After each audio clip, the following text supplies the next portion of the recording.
let's go ahead. Let's hop into the Wayfinder panel. Attendees, So please welcome Origin let's Stories, see what's bringing going on with Wayfinder to life. Wayfinder.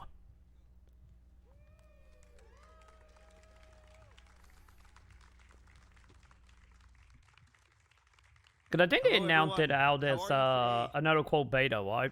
This is exciting. I know there's going to be people at home watching, and I'm still we've got, hoping for a public 80 people in front of us. Hopefully beta. more funnel in because this is, a great look at Wayfinder. 80,000. 80,000 people. Sorry. Gotta hype it up. Today you have a treat about to happen. We've got Joe Madureira, CEO of Airship Syndicate. We've got Ryan Stefanelli, the president, and we've got AJ Lacercina, who is honestly just the best looking guy in the room. The only bald one here. Yeah. He said all the names right. I'm really impressed. He did. It's pretty good. It's phonetically on the list here. Now, I That one am way to less do it. important because I'm not with Airship. I'm just a content creator that got a chance to play Wayfinder back in September.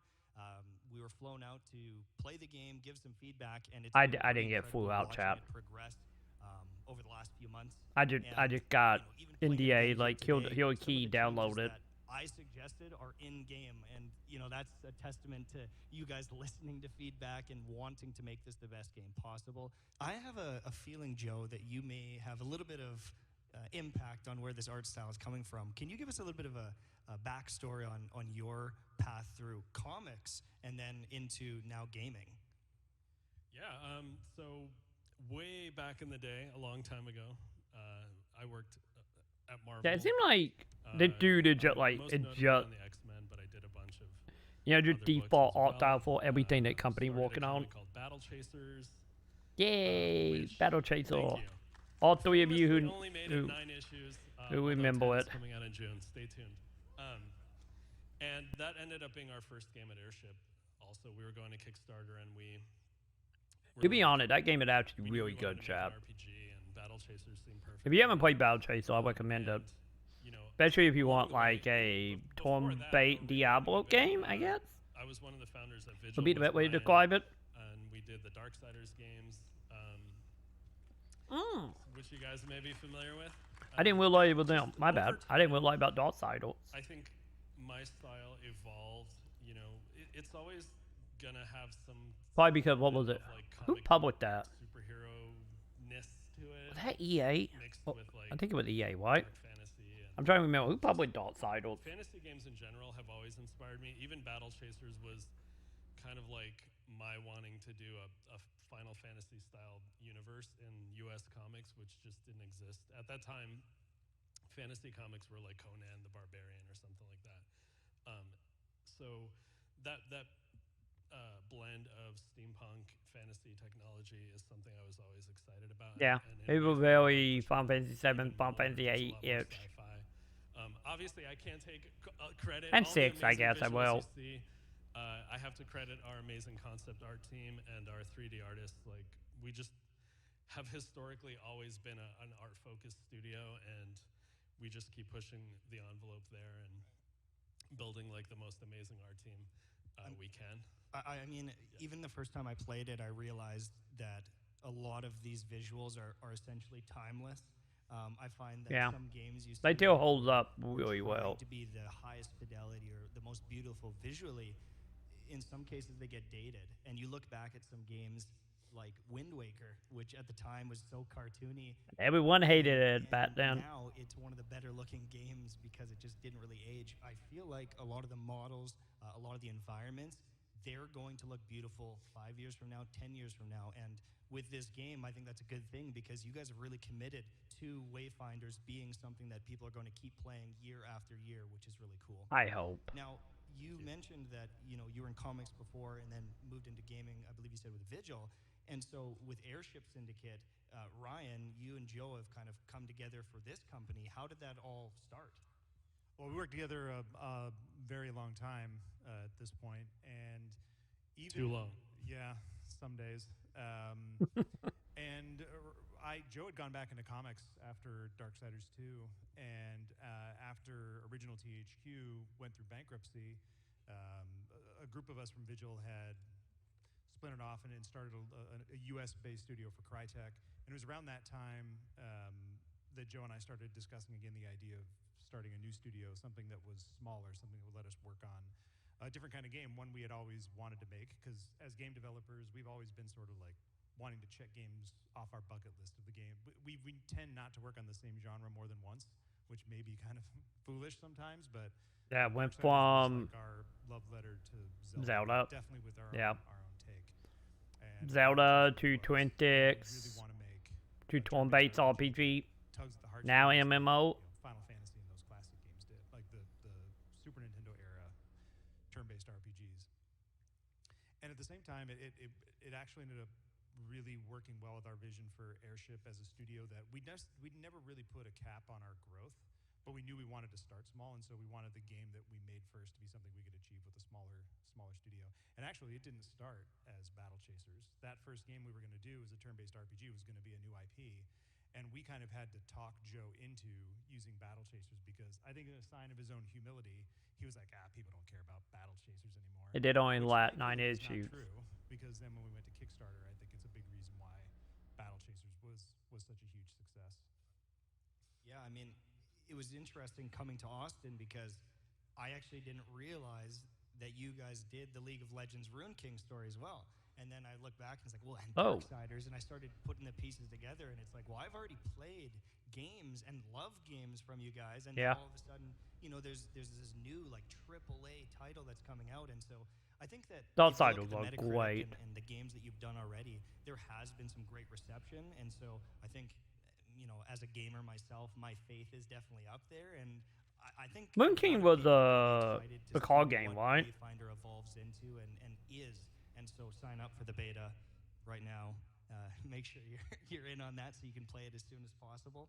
But I've been playing it, like there's been 3 different betas so far, and the game has progressed and Yeah, progressed. I had played into and that now too. We're going on the 4th beta coming up, and I can't wait to see what new changes come.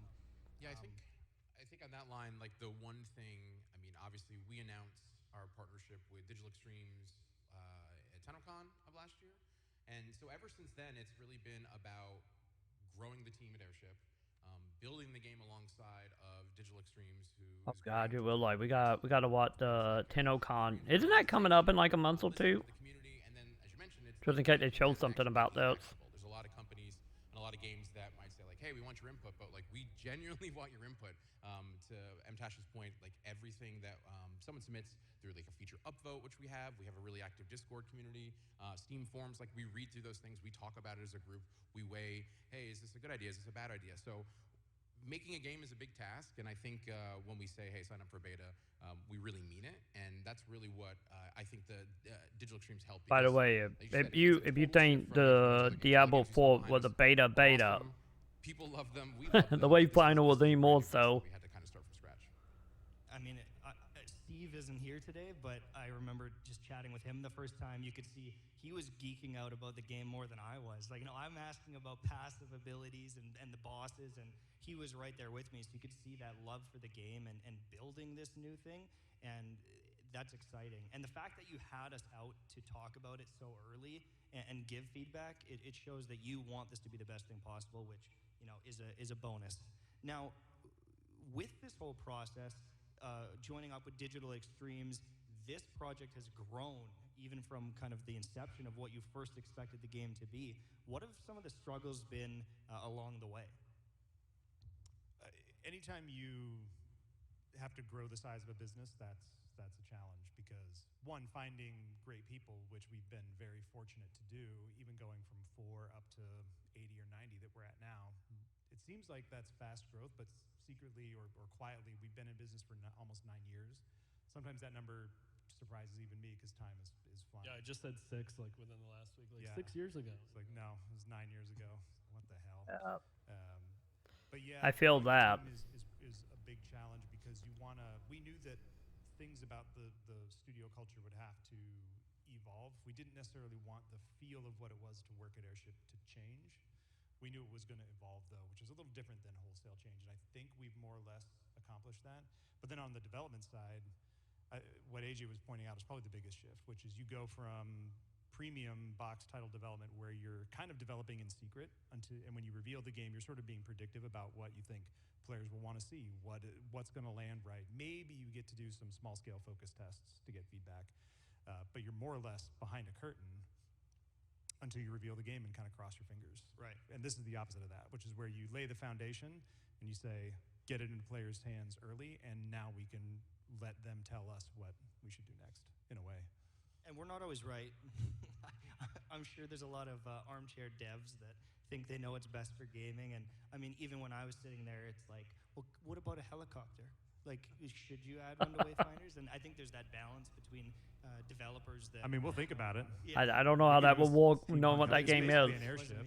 No, we actually had a bug in one of the betas where you could just kind of infinitely keep like jumping in the air and like float around. And when we removed it, people were bummed. They're like, "Bring that back! That was so fun."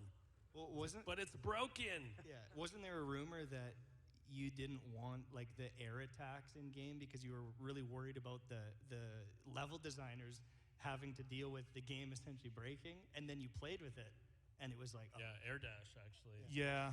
So spoiler alert, we might be adding air dash. Yay! Yes, air dash was a very requested feature by players. But Yeah, that was also the first thing I internally. noted when it wasn't And in we've that. been resisting it just because You have a so much ground of the game dash. was built, and it would definitely piss off the level designers, the environment artists, because bugs galore. As soon as you can jump, double jump, and then air dash, you're going to get out of bounds real easily. So Yeah, I 'cause was you can actually only staunchly double jump right opposed to now. Air dash, trying to save everybody some sanity. And then Steve made the mistake of, just as a quick test, enabling dashing in the air, and then he had me play it, and I was like, "You're screwed, man, because that's too fun." So we are definitely putting in air dash. Good. And when people are mad, you can talk to Jesse and Clint and John, our leads on level design and environment art. But I mean, that also, shows that you have a great idea, you try to implement it in the game, and working with Digital Extremes as well, they need to have faith in you that you're going to make the best decisions possible while developing.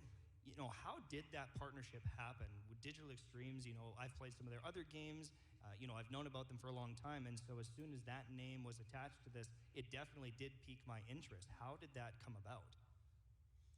It's funny because when we were pitching the game to publishers, one of the ways I'm kind of surprised that honestly, Warframe would want to publish it. the game we were making is like, oh, it's kind of like Fantasy Warframe, and we're like, I guess it is kind of like that. And then when we met with DE, Maybe. finally they said the same thing, and we were like, wow, wouldn't it be cool if like we actually Movement, not so I much. think enough people had made that comment during the pitch that we put it in the pitch. Yeah, I think well, we this is did going to help say The people movement understand more it. And PSO. then, and then we pitched it to DE, and we got to that slide, and I kind of looked at it, and I thought, okay, wait, I promised this was in here before we knew we were talking to you guys. Yeah, and I think a lot of our visions aligned. Like they liked a lot of I guess having the Warframe style. What do you want to call it? I don't know. We were in sync on a lot of things. So. Like the I would looks say- or, like the kind of Yeah. gameplay that That we sh- Yeah, that's what I was gonna say. Like more like design-wise, like for collection gameplay based, loop. Yeah. and so it just made sense. I think That once we is- saw that is a and little they saw more accurate. The passion and the vision of the team. It's like we want to play these games just like Warframe creative because they wanted to play that type of game. They wanted to make something and make it awesome. And being in a fantasy world, it felt substantially different. So it was a completely new experience. Yeah, it to doesn't play. feel like Warframe at all. That was Yeah, exciting. and when we say we use the term fantasy warframe, obviously the game moment to moment is nothing like it, but it's similar in that there are some randomly generated dungeons that are instantiated.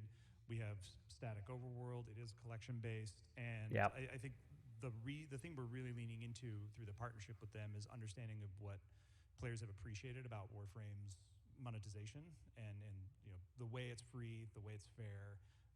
Everything that is power related can be earned in the game. Players have responded very well to that, and so that's like a if it ain't broke, don't fix it thing. Yeah, and one of the ways there's no monetization at all in the closed well, I beta, noticed, but while playing like, in open world, the way you unlock it feels characters like it's an evolving game, or even just the game. feel where like you the only do real change. Like, I was microtransaction I expecting could some see enemies, offhand. a star essentially landed on the ground, and it was a public event that I had to deal with. There was another one that opened up a dungeon for me that I had to go in, and so I don't even truly know what this game is. But if you could sum it up in just a few words, what would you kind of want to put out to the world? What is New Genesis with I think the way we everything we should wanted describe from it is bait that it's an PSO or online PSO2. character-based action role-playing game. That's the way I for would you and describe your it. friends, like old friends, new friends. Like I mentioned before, we have all played these type of games and we're passionate about these type of games. We've played everything from WoW to EverQuest to Destiny 2 to Vindictus. There's like so many games that the DNA is inside this game. But it's really about adventure and it's about playing online with people and it's tapping into Airship's strengths, which are amazing characters in a beautiful world. We have an awesome set of lore with an awesome writer that Joe might talk about a little bit later. And we'll show some cool stuff too. But it's really about just getting in there and feeling like you're progressing. You got 5 minutes, you got 10 minutes, you got 15 minutes. You can level up your character. You can go on a hunt with friends. You can go collect a weapon. You can explore something like you found and maybe find a public event. So we're really making the game that we want to make, that we know a lot of players want to make, and it'll appeal to a lot of players based on the time that they have and the commitment they want to make to it. Now, you mentioned that Wayfinder is a character game. There are multiple characters that Yeah. I've had a chance to play already. Why did you make Kind it of a similar to Tower of Fantasy. character-based game? Well, it didn't start Technically. that way. Man, I get more like Genshin. Talk a little bit of how we it actually started. did- I get early on, Genshin it be was a little more accurate. traditional RPG-ish where you Because you don't have like a different custom things. character You could yet. Make the character you wanted, pick a class. This is some old school art. That's like the Yeah, I know, this is very, old, very old. Yeah, first this is key the art. OG. And it was like rogue, warrior. It felt a little generic. So as we started to like infuse it with like what would make it more exciting for us, and upping the level, it was a lot more grounded too. Like it was, everyone was human, and you were like in a little village, and we started. To just That push little it village more not so and little having anymore. Worked on Ruined King. We just had the idea, like, if you were like taking these characters that had predefined stories and histories, places in the world, relationships with each other, but they still fulfilled like different combat roles. It's a way more exciting starting point, and I think it leans on our expertise a little more, and it was just more exciting to be honest for the whole team. And as soon as we started to like brainstorm, Also for these microtransaction reasons as well. there was like no turning back. And of course, the flip side of that is giving players enough customization options that they can make their Wingrave different from my Wingrave and your Wingrave, both in like combat ability but also like visuals.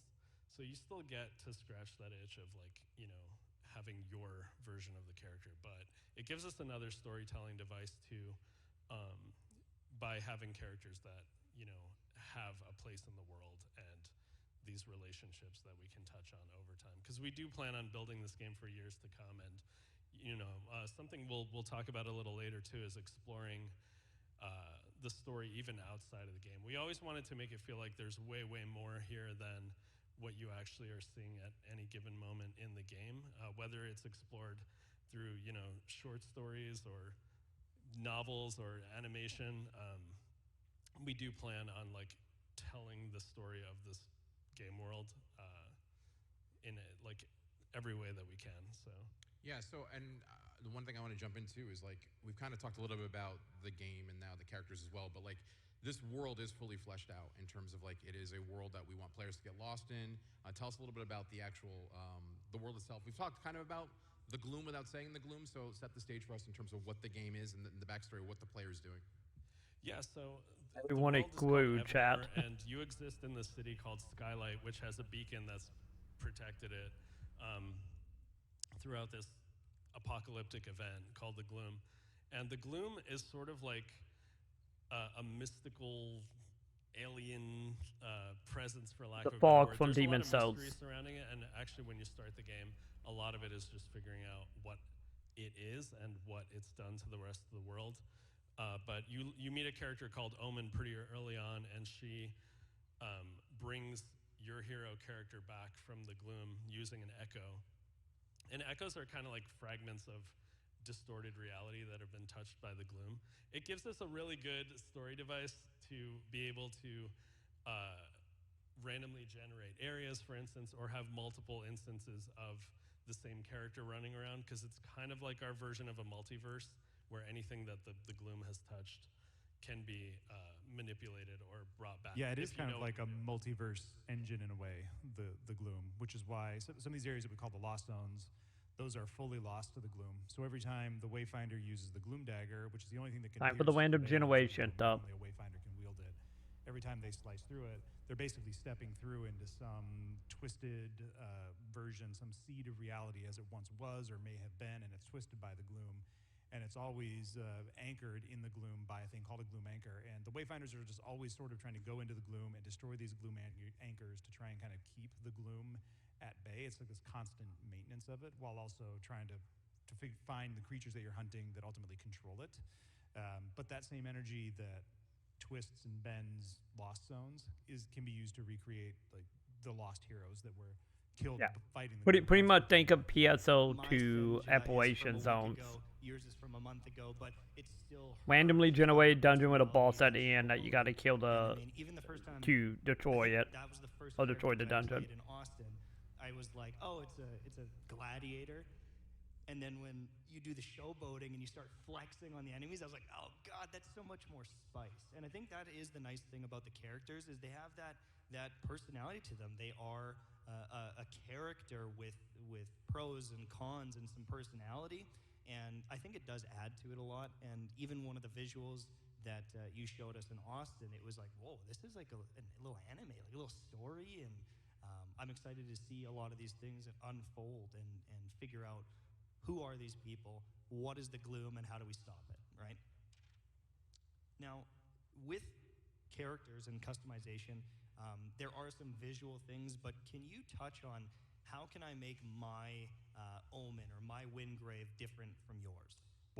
This is something I hope they add to, because there's not a lot right now. Is that every character, when you unlock them, will start with their signature weapon that belongs to a weapon class. And the weapons Got no definitely chat. define a large part of the character's Got no role all the and way. style. For example, you can give almost any character in the game a sword and shield, and there are many steps towards being tanky, right? But initially, each character only starts with the weapon class that their signature weapon belongs to unlocked. And that helps you understand the character, sort of their identity. It's what you'll see when we're talking about the character in lore or showing trailers. But players can work to unlock any weapon class on every character. And so that's probably the biggest and most visible difference from one Wingrave to another, is that you may be standing in town and you've got traditional sword and shield Wingrave, and you see another guy who's got a rifle. And if he's got the rifle, he's probably got a rifle build, which means the creature echoes, which are slotted elements that drop off creatures, probably got an interesting roster of those. Okay, that is interesting. To upgrade his abilities might better synergize with the rifle than it does with the sword and shield. And I didn't think realize really you could just actually make them understanding into any players, class. what they do creatively with the meta to slot characters into different roles based on the weapon that they have equipped. And I think that's probably the most That is interesting. Okay. way that players customize, and then there's tons of cosmetics. Kind of different styles and different Elder swords. Scroll-ish. So once we get into early access, I don't think any two Senjas or any two Silos are going to look the same. It's interesting because you might have Omen that looks like almost a spellcaster, and the meta might be great sword Omen slashing in there and just playing like a glass cannon type thing. And that is something that I'm definitely excited about. Now, I'm not sure if you'll tell me. I'm going to try to get some leaks for everyone here. You mentioned that there are some dungeon bosses, and they may even have unique weapons different from some of the starting weapons that have different abilities. How do these weapon abilities change the way a player might play? Yes. Yeah. Tell me more. No, you picked it up first. Did I? Yeah, I don't know. Yes. Rock, paper, scissors. Rock, paper, scissors. Yeah, it's about like Ryan was saying before too. When you customize a character, you're really customizing how you play, and so it's important to note that we're not a loot-driven game like, say, a Diablo, where it's like, hey, you're getting 15 or 16 swords in a dungeon run, right? We want players to work towards creating that sword, and then it's theirs, and then they're upgrading it, and they have it for a long period of time. And maybe it's good on one boss, or maybe it's good because it has a support ability. We have a Tell it shield on in the game dick that chat. when you pop its ability, each weapon has a unique ability. It gives a shield to you and everyone else around you, right? And then there's another sword and shield that when you throw it out, does the Captain America type bounce. So it's really about finding what you want, going after it and then upgrading that weapon for a long period of time. Yeah, weapons have names, they're unlocked, and really, once you're, let's say you're Wingrave and you love two-handed swords or two-handed axes, the reason you would get a different two-handed axe, and they're similar to characters that they have a name, they level up, they have different ways that you can upgrade them, different stats, but the most significant difference between one two-handed sword and another is the weapon ability that it comes with. So basically, every time you swap out a weapon, you're swapping out one ability button on that character. And so there's a lot that players can do to mix and match. Even if you love one weapon class, they're going to be different. You're going to want different weapons just so that you can have a different weapon ability in your arsenal based on, if you're just running solo, you probably want a DPS ability. But if you're Wingrave and you're going into an epic hunt or an elite hunt where you have to be playing sort of roles, like you need somebody that's keeping aggro and you need somebody that's going to heal and you need somebody that can burn things down, you'll probably pick one that's got a defensive ability. Can you leak one cool ability from a weapon? An official one? Leak? Well, I don't know. I just like Whirlwind. There's going to be a badass Whirlwind in. The Whirlwind, okay. Yeah. Fair. I gave 2. Yeah, I know, but That was pretty good. I'm trying to get as much info as I can because I'm excited. Now, with that, I mean, I just mentioned bosses or dungeons.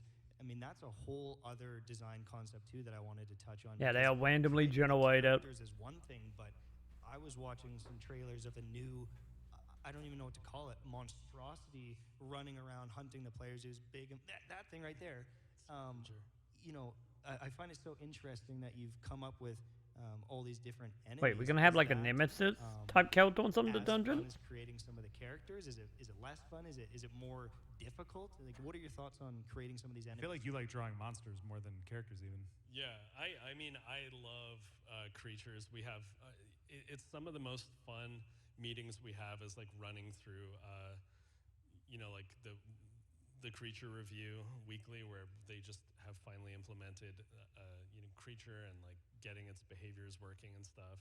It also has some of the funniest like AI breakdowns too when they just behave sporadically. But yeah, we have a lot of creatures in this game. Like you'll be shocked. We're always shocked because we have like an archive of creatures that are still waiting to get like rigged and animated and get their AI and everything. So I think you'll be pleased with the number of even bosses. We have mini bosses. We have elites. We have hunt targets. It was just the other day too. Like there was a conversation in Slack where someone posted something and it was like supposed to be like the little trash mobs, and maybe it was you or someone else. You're like, no, that dude's awesome. It should be just like this big hulking boss. It's like it's fun to see how organically these characters just kind of grow and then change and then become Sometimes bigger. literally they just get bigger and bigger. And in that the case, Joe yeah, Mad way. just Scale that it up. guy up. Everybody at the studio loves hearing Joe's feedback, which usually starts with scale it up. Yeah, make it bigger. Like, why is it so small? Well, that's good though because I mean sometimes if you're fighting the same enemy type over and over again, it does get dull.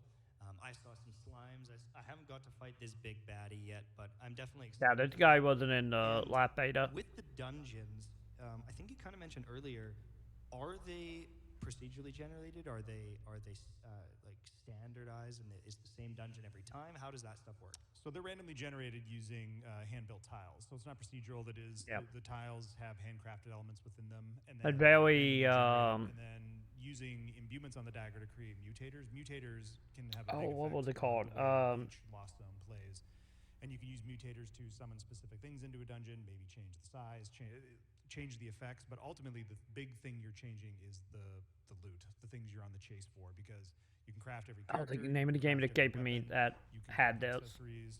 Sometimes you just need resources to combine things, and to do those, to get the best versions of all those, you're going to have to not just go on dungeon runs, Lost Zone runs, but take the time to craft the mutators that will specifically target something.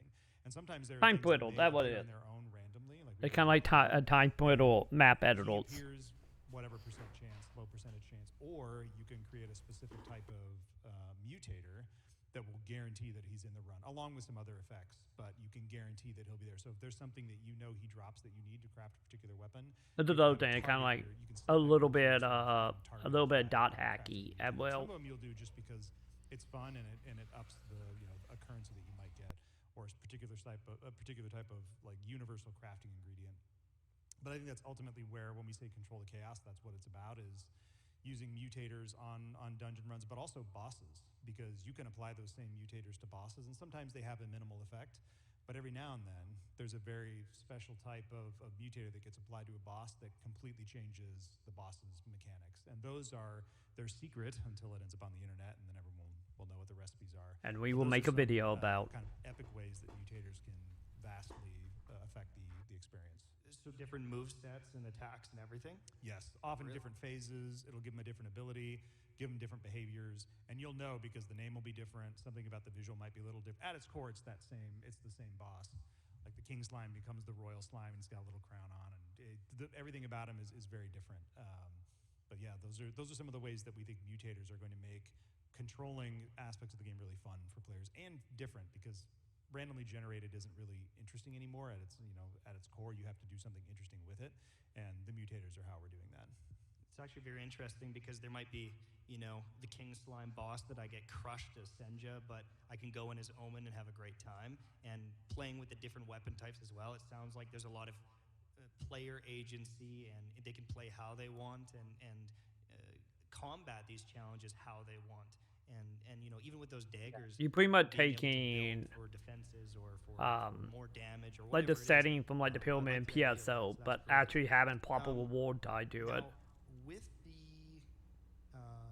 with the characters, I know of 5 currently. Will there be more characters that get added to the game over time? Yep. We plan on doing seasons, which right now are about 3 months apart, and we're going to introduce they're not bad. a new Wayfinder each season, and they'll have their own signature weapon.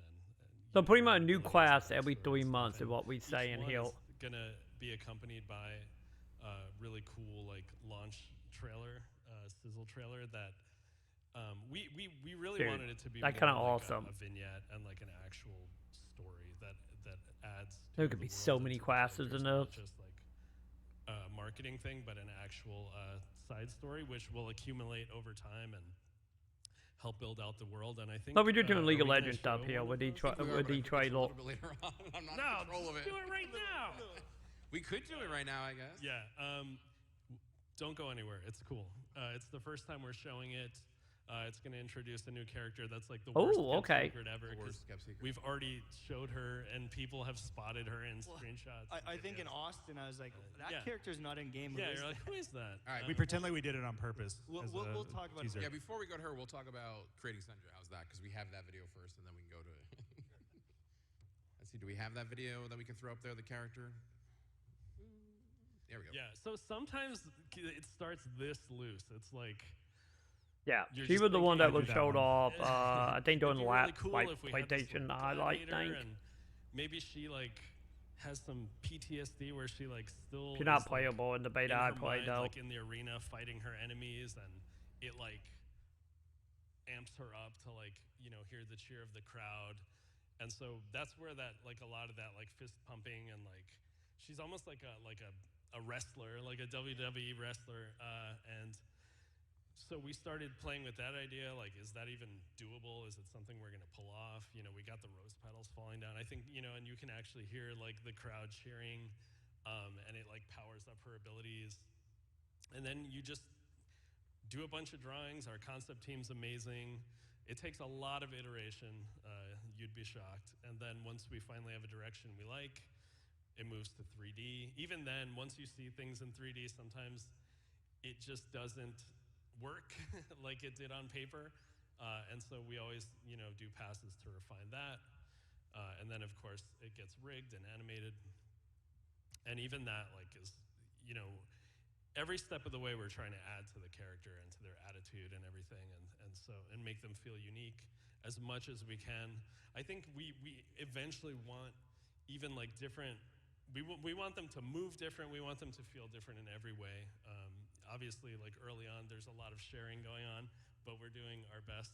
I remember when this rendering of Senja hit and we shared it around the studio, we were like, oh my God, this is gonna be everyone's favorite character. But every time we add a new character, that becomes people's favorite character. So hopefully that continues, because we want people to have healthy arguments about who's the coolest. And hopefully we'll have dozens of characters and the game will go on and on. Yeah. The first time I played with her, I actually gave quite a bit of feedback because I liked the showboating. I wanted to taunt them, but it wasn't strong enough. And in the recent build that I played, you guys definitely tuned it, and it's almost cool because you have a taunt ability, and instead of just pressing it, you can literally showboat and flex on the enemies, and they're attacking you, and you're gaining more bonuses, and you're buffing your team because you're stuck in that animation and taunting them even longer. And it really does play to that character, and I think you guys definitely nailed the feel of that one so far. Cool. Yeah, I think the other thing is obviously Joe's talking about how the characters start, and then we look at them and they get refined and they get made, and then they become people's favorites in the office. And then the next step is that we have to cast them, right? Like our characters have voices. We want to tell their stories, as Joe was saying, inside the game, outside the game, through trailers, through comics, through other means. So that's kind of the next phase. And so we do have voice acted characters. All the Wayfinders are voice acted. Yeah, you can't tell. They very much try and do like an 8-pack League of Legends vibe here, huh? That has a set history and has a set background. We're going to play that in a second, but you'll probably recognize the voice, and then we'll discuss the voice challenges a little bit. Cool. Are we going to watch it? It's coming up, I think. Whoop. Well, there you go. Can we play the... There we go. I saw Jennifer Hale chat. Harless Wingrave. I was a warrior, an Imperial Archon, charged to carry the light of the Architects into the darkest places, and to vanquish the forces of evil. How much time has passed? It's all... I'm talking about Jennifer Hale doing like the main character or the lady who is guiding you. Monsters. Maybe? The Witcher Bay kind of does sound like her. Now, it seems that the Empire has been swallowed up by this darkness, that the Architects themselves may have fallen, but their light lives on in me, and I will fight to protect those who survived.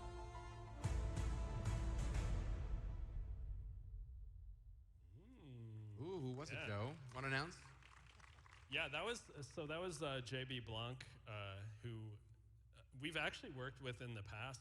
He's in Arcane, Vander, and usually like we'll put out a casting call and everything, but like we knew that Wingrave was coming up, and like I was literally watching Arcane, and I'm like, I want JB to do it, and he was like all on board. He's also Braum from League of Legends, so we've worked with him a couple times, and he's just the coolest guy ever.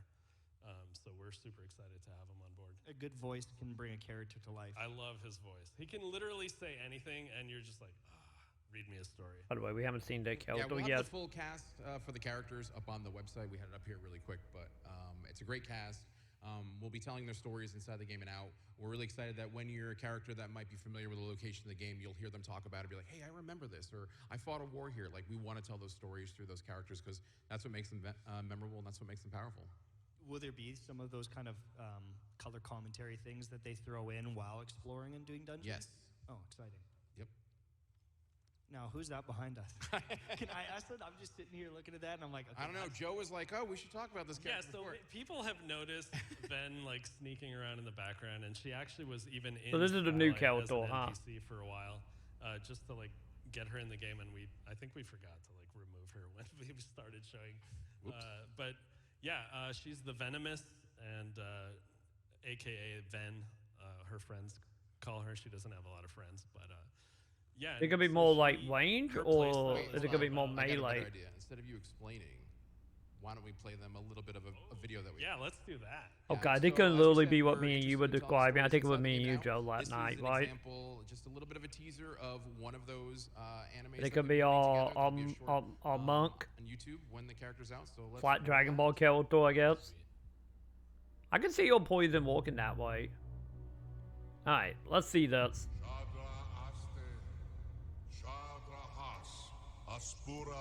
I'm saying we can pull anything from this gameplay wise. Nation must be here. These dirt pushers harness the most dangerous magic on the planet. I'd be celebrating too. Then pour the drinks, Tux. We're taking it Nightfall, home okay, never mind. to the maze.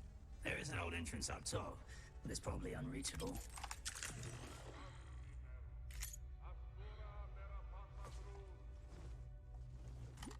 You're joking, right?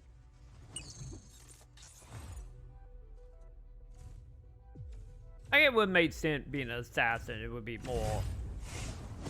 more sniper gun focus, huh? What the hell happened here?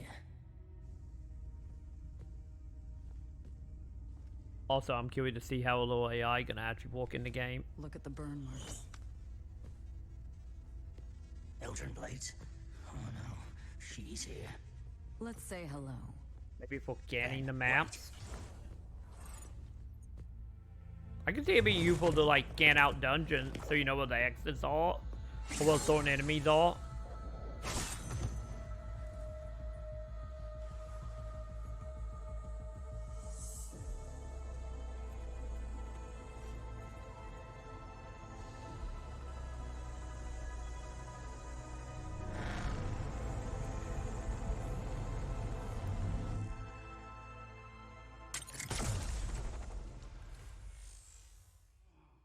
Okay. That's badass.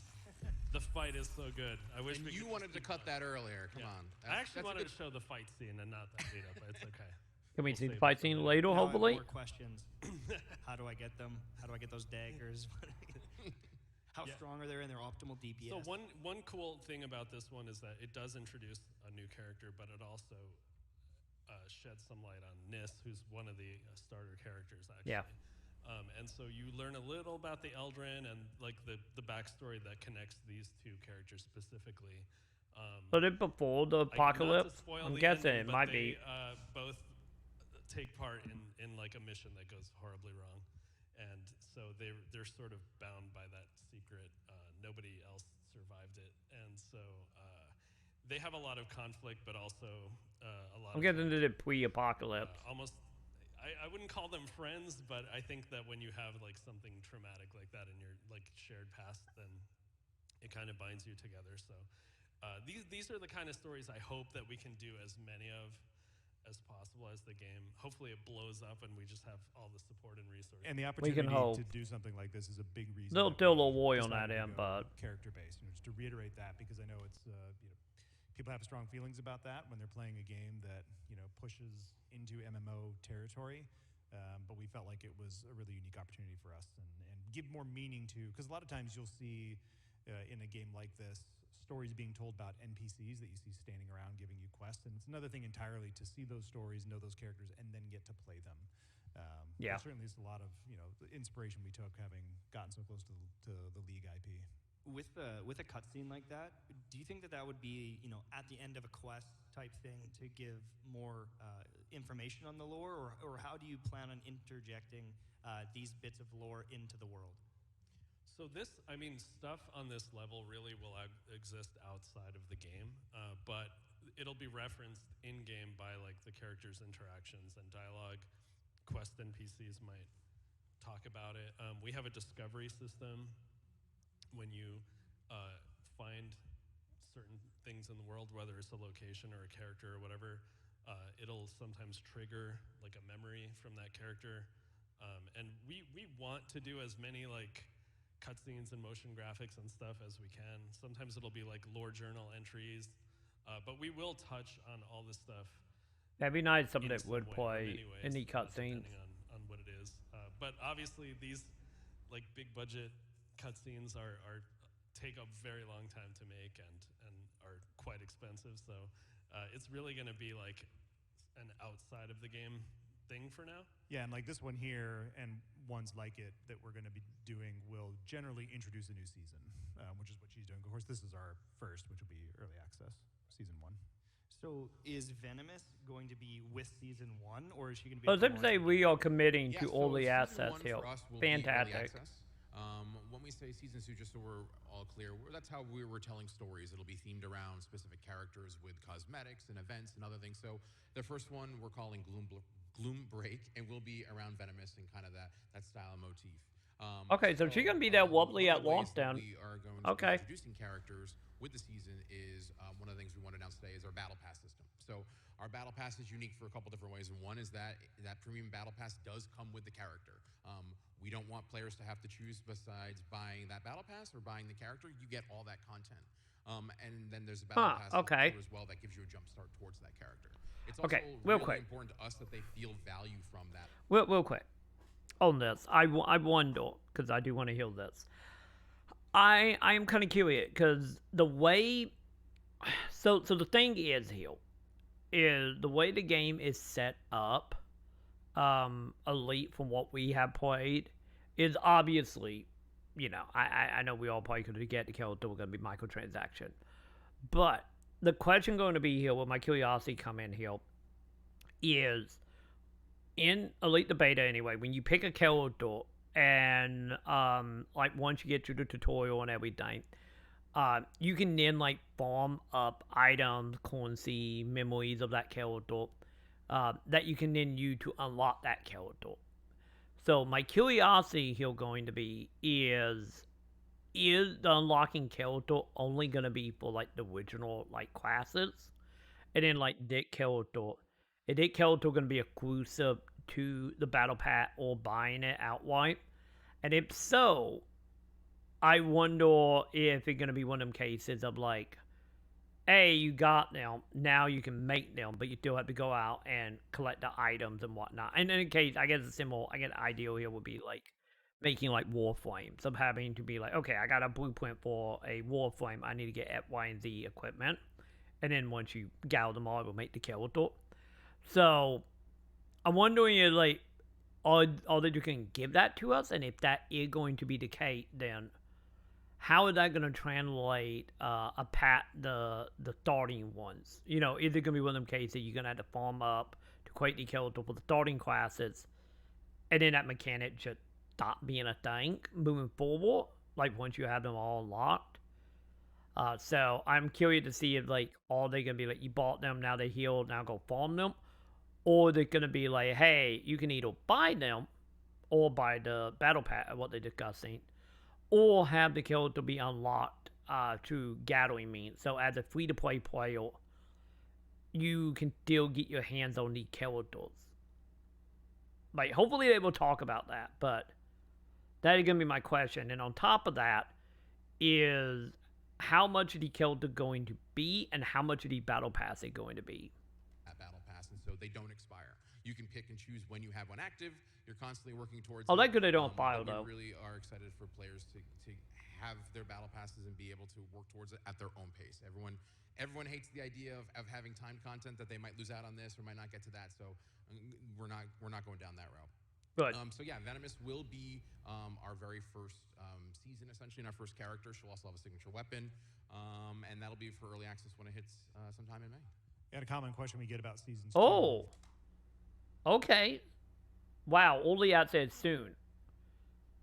So now but the question, is early access going to be open beta? Or I get the question here, when the NDA is up and we can actually like do gameplay and breakdowns and like way more in depth up. I wonder if it is going to be May. We've gotten, even just at PAX since we've been here, is, you know, what happens to that content when you move from season 1 to season 2. Like, but what we're doing with each season really is expanding the story, and that content stays. So there's the battle pass, which lives forever for anybody who bought it during the season. God, But I the am so actual happy. Stories that are being told, if we introduce a new lost zone or we inject new gameplay into existing lost zones, here's our battle pass. Yeah, that'll still be there for players. Yeah, and also we wanted players to have the choice. So it's kind of almost like a mini board game. It looks awesome. Shout out to our UI team for doing such one a of the great big job with it, thing but I'm not a fan of there an is a path MMO. that you can follow, but you can pick It's and up choose to your rewards on that vanishing, path add the with story mindset that progression. don't expire, so you're able to work towards it your own rate. Yeah, our goal with this, when we thought about, okay, most games that are a service like ours have a battle pass, players are going to probably expect that. But what can we do to make it a little different, and how can we really make it This is the first time we've seen that, why? The heart of what Wayfinder is, which is adventure. And so we came up with this concept of making it like exploring a dungeon. So as you play through the season, rather than leveling up your battle pass, you'll earn keys, and each key will unlock one of these nodes, and players basically work their way down these paths to unlock the rewards. And what's cool about it too is there's some adventure elements where you may discover a switch that you can flip that's next to one of the nodes you unlock that'll drop a gate and let you progress a new direction, or maybe even reveal a secret, or this is a platform. A little bit Budokai gameplay 2 than what Hill. introduced. It's very simple. Like we still want the battle pass to be lightweight, but it's going to be a fun new way, we hope, for players to interact with something that they've traditionally Let's see, seen as 4 just, like, weapons, unlocking 6 rewards playable in the enemy. Wayfinders, This is a new way to interact with it and make it more fun. And make it Coastal feel like Season it's actually a Awards. part of the game and not something Oh, tacked on. like 6 And, new you know, we're already zones. talking about season 1, season 2. It seems like Okay. this is games as a service. You're No planning price tag, though. on taking care of this game long term, and with Digital Extremes as a partner, I mean, we've seen it in the past with Warframe and things like that. Why did you choose games as a service, or why is this the kind of optimal way to tell this story? Do you think? When we started working on the game, we didn't necessarily. Well, let's go back to the pitch. The pitch for the game wasn't necessarily a game as a service or a premium title. We knew that there was gameplay we wanted. We knew we wanted it to be a world that would grow over time, and we knew what sorts of experiences we wanted the player to have. And when we put this idea in front of Digital Extremes, because we showed it to a lot of people, when we put this idea in front of Digital Extremes, they said, "Have you considered this as a service-based title?" And we weren't necessarily for or against it, but we really thought about it because we didn't want to substantially change the game or create something that was a bad fit just to try and tick some game as a service boxes. It really, we believed, was probably the best chance for this game to grow slowly as a business or rapidly. We'll see how players like it. But to live kind of forever, that service-based model really works well for that. And it ended up facilitating a lot of the goals we had for what this game would be in 1 season, 1 year, 5 years. So we were kind of excited about it, actually. So that means that there's going to be dungeons and other things to do 5 years from now. That's the game plan. Yeah. Sure as hell better be. Yeah, we're Nice. currently looking at about 3 months when we do a season, so that'll be a brand new character, the new weapon, new events, new quests, new things that we can enter into the game. Man, Every if other they keep season, up we're like looking to 6 do new larger zones every scale content season. as well, in terms of like open world areas or dungeons.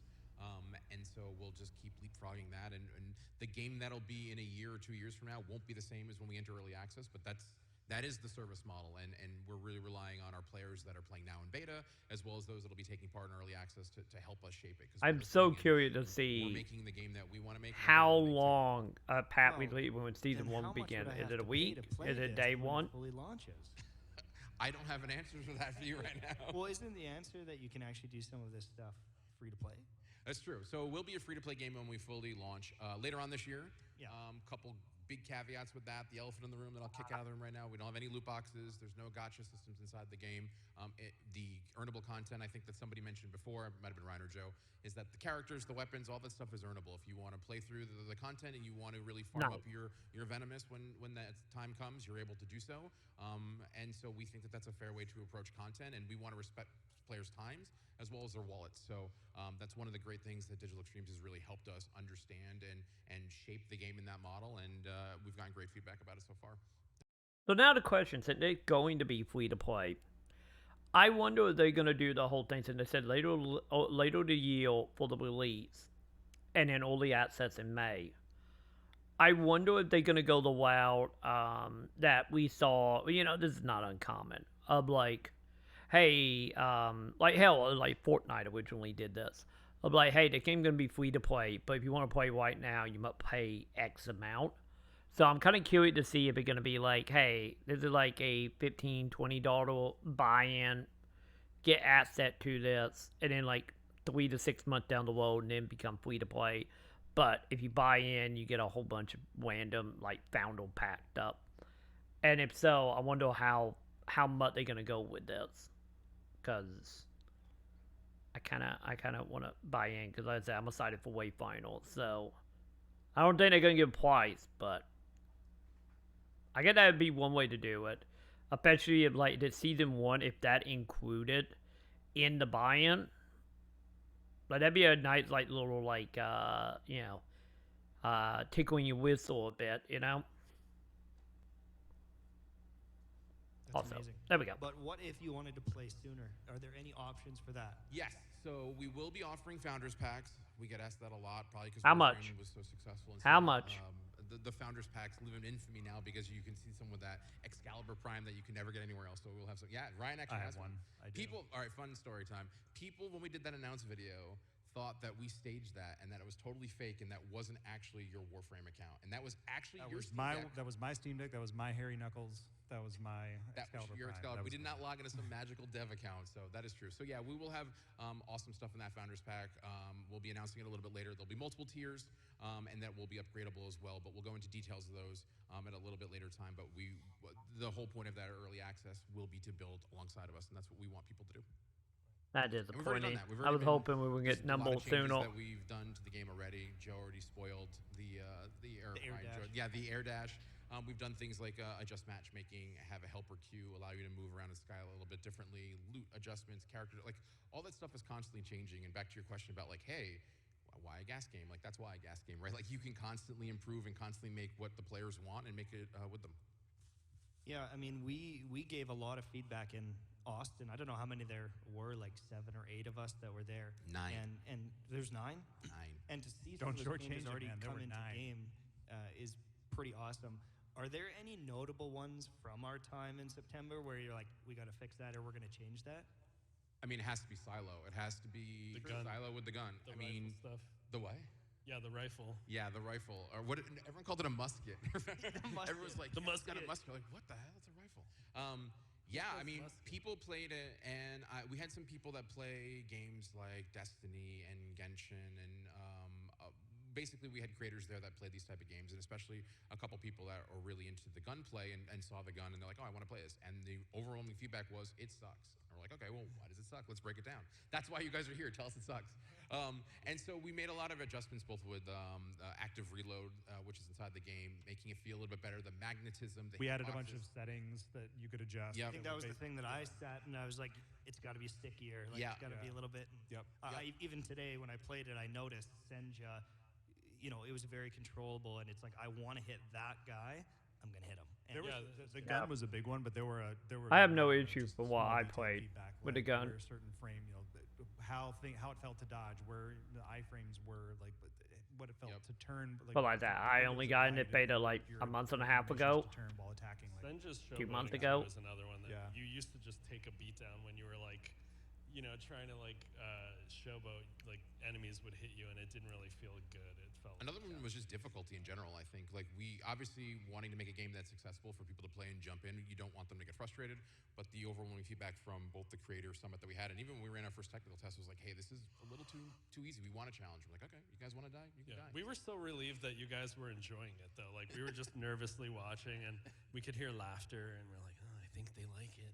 Well, I played this spider dungeon with my brother, but if I wanted to do that solo, is there a full solo experience with Wayfinder? Yeah. Almost. I mean, we want the majority of the game to be soloable, even though you're always online, and especially if you're in our overlands or in Skylight, you're going to see other people, and we call that alone in the crowd. So we always want you to feel like there are people there. You don't have to interact with them. You can keep it at arm's length. Really, the only exception to that will be occasionally, if you were talking about just the main story quest, so to speak, some of the bosses, some of the really difficult hunts will ask you to get together with a group to be able to take them down. But matchmaking makes that easy.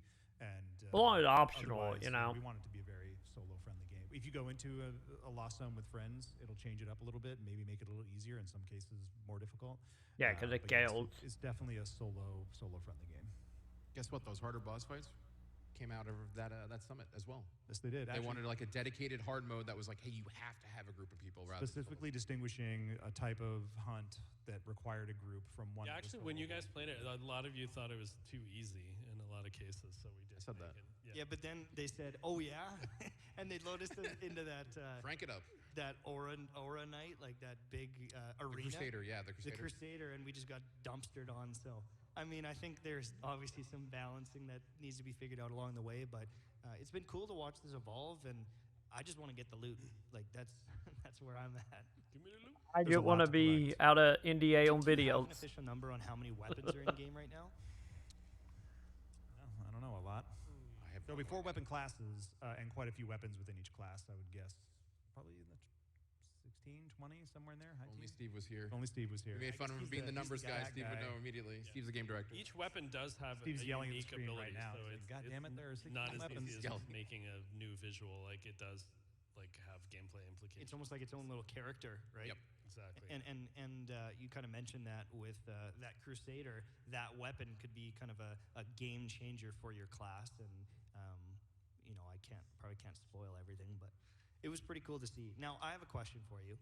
If people wanted to play Wayfinder, what is the best way they can do that in the near future? So we beta. will Come have on, another open a beta. event in April. So sign up now on playwayfinder.com, or you can visit Steam directly and opt into it. And then we will be having early access in May on PlayStation 4, PlayStation 5, Good. PC, and then we'll have additional consoles towards the end of the year. But I'm happy at console day one. I will build it alongside of us. Yeah, like I said, console and PC, cross-play and cross-save. I don't think we said that, but that's also important to note. Good. We want you to be able to play with all your friends. So it's a game. Fantastic. And your involvement leads to a better game because all these four guys quad listen- save and quad count Thank you. We tried. and quad Thanks. play. And we want it. We want the feedback, good and bad. Well, thank you so much for having us today at the PAX panel. I'm MTash. Yeah. Thank you guys Everybody, for coming, yes, by the thank way. you. We were like, it's nice Playwayfinder.com. having you guys out there. Thank you. Shout out to all of our Thanks. Discord and all of our other fans that are watching around the world as well. So thank you guys. Cool. Right on. All right, that was okay. I had a couple things to know that got me more excited for it. So good to know that we have a proper date now, of almost a date, at least a window in May, which is fantastic. I will be playing day one. We will figure out what we need to do to get into that. Also, because I highly doubt the people that been in cold beta, I highly doubt they're gonna let us in for free. Right? It'd be nice. But yeah, at least we have that verified, and it really does sound like it is gonna be Founder Pack for all the assets, and then free to play once they go live. So that good. We're not that far out. We're like what they said sometime in April for the net beta. Once again, I will be streaming that beta if I'm allowed to. We will see if it's still under NDA or not.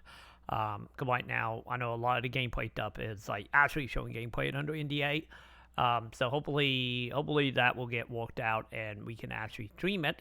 Because honestly, for all of you who love PSO2 and original PSO, or have certain opinions about the way NGF probably would have went, as a Wayfinder or something you want to keep an eye on. So yeah, we will be absolutely hopping into that. Hopefully in May, since it will be cold beta, or not cold beta, but all the asset. Hopefully at that point we can at least show it off if anything. And so good about that. Good about like how the mission pack gonna work, which like I say kind of remind me a lot of like the Budokai system. I'm pretty sure other games have done similar things. Cause I think if I remember, I think like Call of Duty technically works similar to that. But yeah, good to have it verified that it also won't go away and the story content will stay. Cause like I said, that one of them things that annoyed the hell out of me, and like almost every MMO almost like I don't mind like seasonal like shops and stuff going away, whatever on that, but like story content, like it annoyed me. Well, like they put all that time, effort making cutscene, making story, making character, making quests, and then especially early on when the game's obviously like low on content, and just to get rid of it, like a week later when it's done, and then not counting story stuff that you just can never see ever again, like that annoyed me beyond belief. So it's good to see as of now that doesn't seem like they're gonna be a cake with Wayfinder. And then on top of that, of like Elite from the look of the 6 zones, the weapons, the characters, I'm very curious to see like how much that mission pack actually gonna cost. And then also, like I said, I have questions around how would you actually bond that character if you do buy the mission pass. Because let's be honest, it's like if they go the way it seems it going, from my opinion, and it every 3 months, depending on how much it is, like that might how they would get me. Yeah, depending on the character. I'm wondering, because like my other question will be like, is there going to be actual character story locked behind the mission pack, like 100%? Any if you don't buy it, or you have to buy it to see like the story. That will probably be what will get me, because at that point, like, okay, I'm buying like a baby expansion every month, and the character, whatever. So I'm curious to see if that's gonna be stuck behind a paywall, or is it just the character and the items and the zones. But once again, it'd be something we need more information on. So I need to dig around and see if they have actually fully commented on that yet or not. And also how much somebody price they're going to be. But personally, I'm personally okay if they just go like, you know, the like heal a character, buy a character every 3 months. This is all microtransactions. Like, don't get me wrong, there will probably be microtransactions in there to, like, you know, move through the mission path faster and whatnot. But good to know about no, like, RNG gotcha mechanic right now. That is great. But also on the character end, I'm wondering, like, I'm curious to see if there's going to be any, like, tie over, you know, such as, like, subclasses or anything. Like, indie characters at the end of the day are nothing more than, you know, a funnel to tell a story. And then once that story done, they just done. Like, I'm kind of curious to see if any, like, long-term, like, reasons, you know, if you someone who buys certain character but don't buy other ones. You know, is there any, like, long-term ramification on whatever your main quack going to be, you know, long-term. So I'm kind of curious about that as well. But yeah, overall, like, yeah, I'm still pretty excited for Wayfinder. Like I said, I'm still worried about, like, you know, the lifespan of it.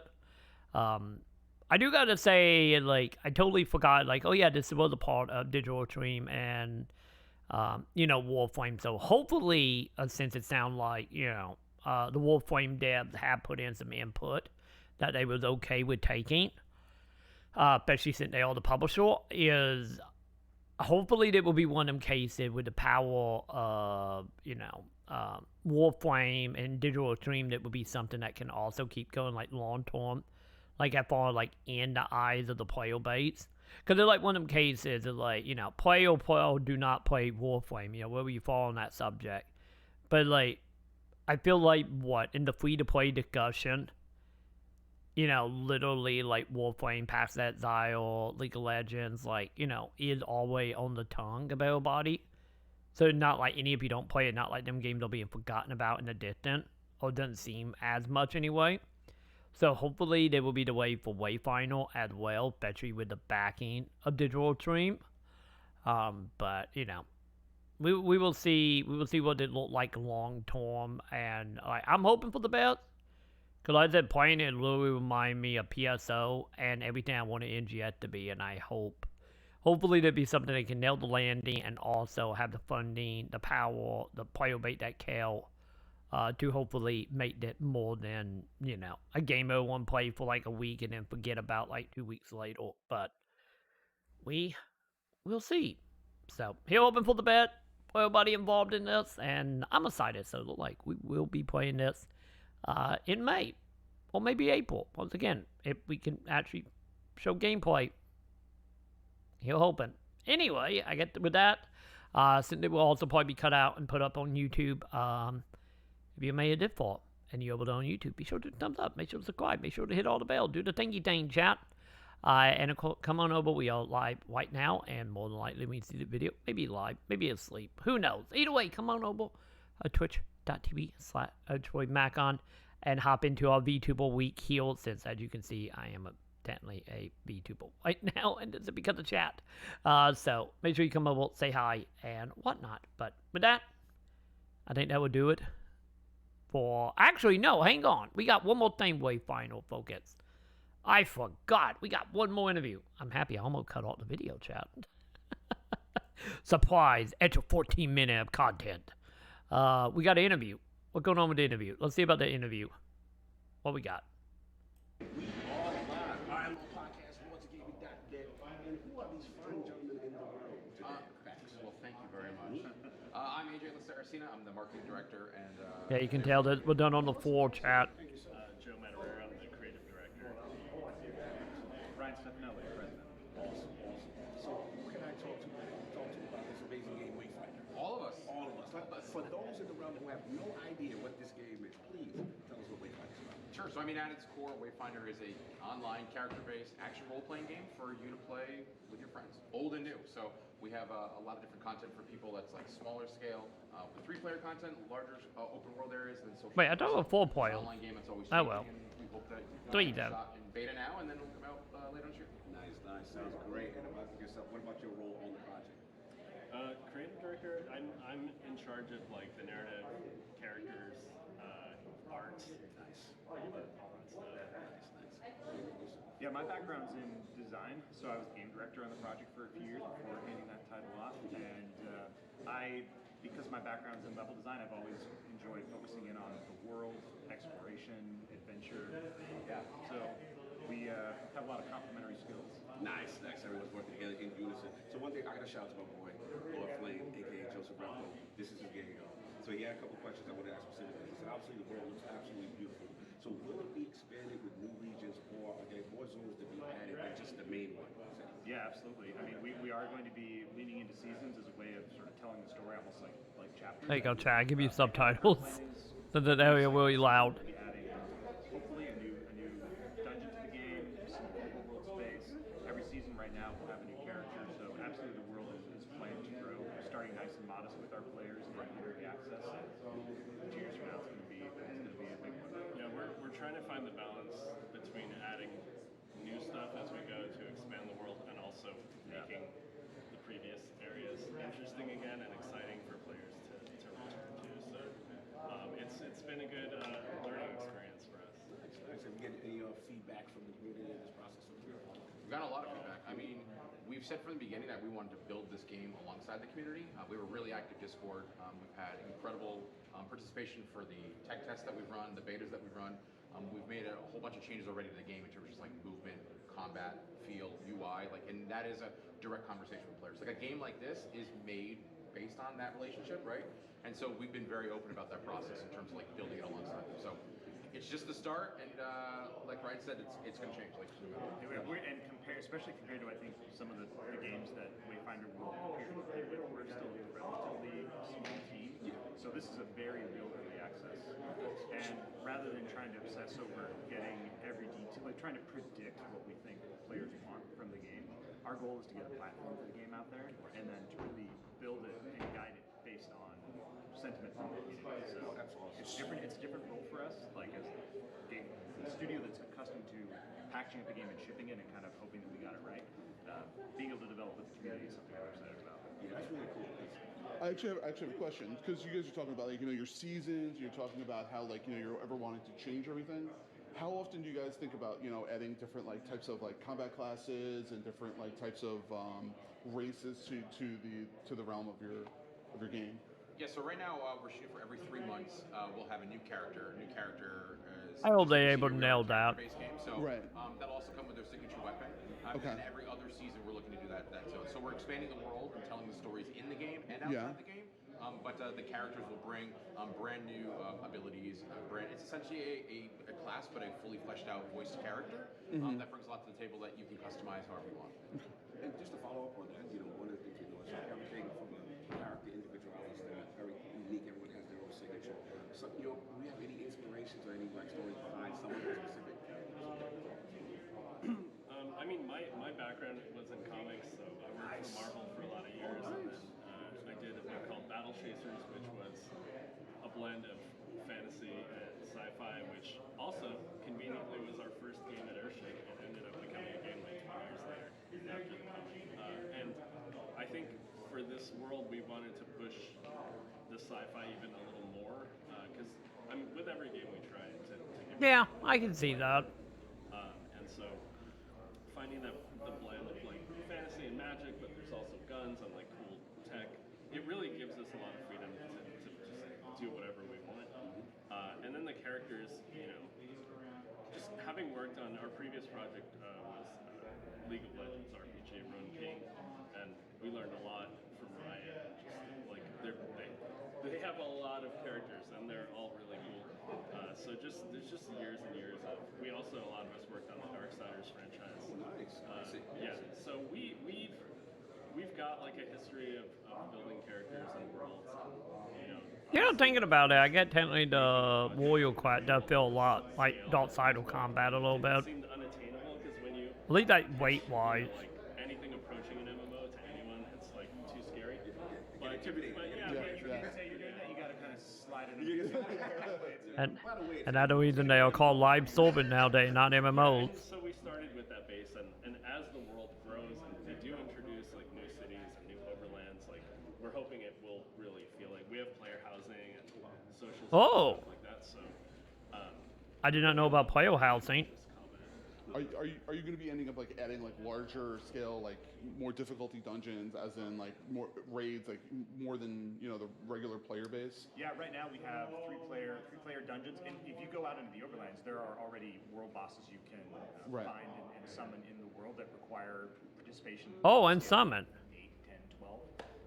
But we definitely plan in the future once we get So sort they're of like notorious models and whatnot, NMs. to expand to our version of whatever a raid is, which might be 6 or 9 players in a dungeon. Is that what you're? I'm sorry. Is that kind of what you're kind of aiming for to be like the overall kind of like end result, like for like end game content?